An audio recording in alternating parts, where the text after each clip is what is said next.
अस्सलाम वालेकुम, मेरा नाम बिलाल परवेज़ है। अच्छा, आज हम बात कर लेते हैं कि किस तरह से आप अपने पूरे घर को सोलर पे कन्वर्ट कर सकते हैं। जिसमें आप खाना भी जो बनाएँगे वो सोलर पे ही बनाएँगे और अपना फॉर एग्ज़ाम्पल गीज़र भी अगर आप यूज़ करेंगे तो सोलर पे करेंगे। Each and everything of your home would be on solar, okay. और इसको एक चीज़ और हमें समझना ज़रूरी है कि ये ऑप्टिमाइज़ेशन के बगैर नहीं पॉसिबल हो सकता और अब ये चीज़ पॉसिबल है बिकॉज़ जिस तरह की अब बैटरीज़ आ रही हैं, तो आप पूरे का पूरा सिस्टम अपना जो है वो सोलर पे कन्वर्ट कर सकते हैं। मैं इसको स्टेप बाय स्टेप आपको समझाता हूँ किस तरह से। देखें, आज से अगर कुछ साल पहले की बात की जाती तो हम नॉर्मली करते ये थे कि हम सोलर लगाते थे, सोलर के साथ हम बैटरीज़ लगाते थे और दिन के वक़्त हमारा सिस्टम कवर करता था इलेक्ट्रिसिटी और कुछ बैटरी चार्ज करता था और वो बैटरी 1-2 घंटे चलती थी एंड देन उसके बाद हम ग्रिड पे कन्वर्ट हो जाते थे।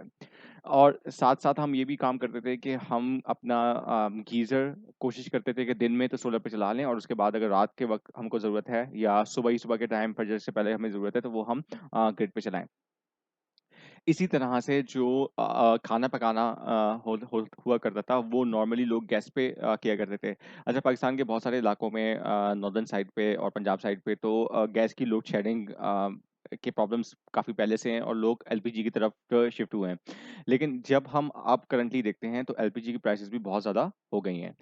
इसका सॉल्यूशन ये है कि हम कन्वर्ट करें कंप्लीटली अपनी कुकिंग को भी और अपनी हीटिंग ज़रूरियात को भी अपने सोलर पैनल्स पे और अपने सोलर सिस्टम पे। अब सवाल ये पैदा होता है कि ऐसा किस तरह से होगा?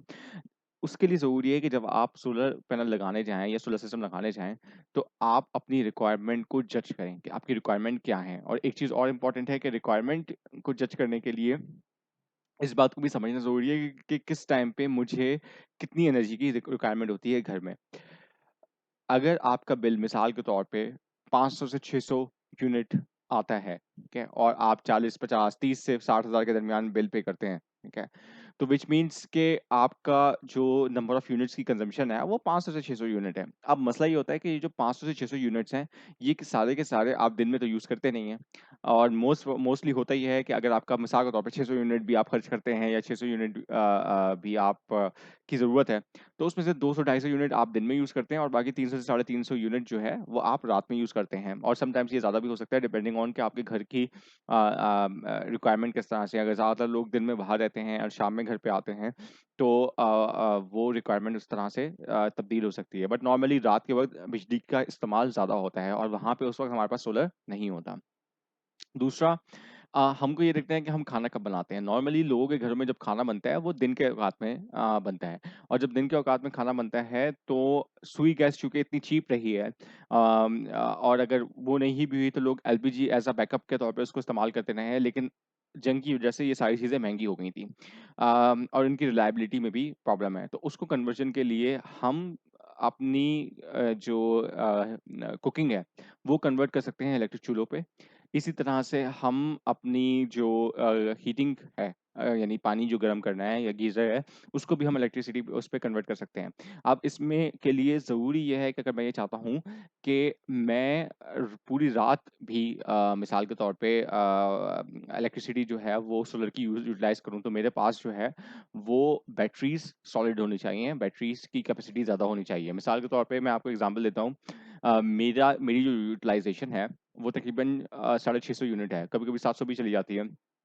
उसमें खाना पकाना भी शामिल है और उसमें जो गीज़र की यूसेज है वो भी शामिल है, लेकिन उसको मैंने मैनेज किया है, किस तरह से वो मैं आपको बता देता हूँ। देखें, गीज़र की जो रिक्वायरमेंट होती है वो रिक्वायरमेंट नॉर्मली होती है कि जब आप सुबह उठते हैं, नहाते हैं, वज़ू करते हैं और दूसरे बच्चे भी उठते हैं, तैयार होते हैं एंड देन फिर वो स्कूल वगैरह जाते हैं या आप ऑफ़िसेज़ वगैरह जाते हैं। तो अगर मैं गीज़र को स्टार्ट करूँ ऑटोमेटिक स्विचिंग के थ्रू फॉर एग्ज़ाम्पल 5:30-6 बजे मॉर्निंग में, ठीक है? तो मुझे फ़जर के टाइम पे भी गर्म पानी मिल जाएगा और उसको मैं कंटीन्यूअस रखूँ मिसाल के तौर पे 11, 12, 1 बजे तक, ठीक है? मैं इसलिए इसको रखता हूँ 11, 12, 1 बजे तक बिकॉज़ अगर मैं गीज़र को ऑन रखूँगा 11, 12, 1 बजे तक सुबह 6 बजे से लेके दोपहर को 11, 12, 1 बजे या 2 बजे तक, तो 2 बजे के बाद आपको पता है सूरज नीचे आना शुरू होता है और जब सूरज नीचे आना शुरू होता है तब आप अपना गीज़र बंद कर दें, ठीक है?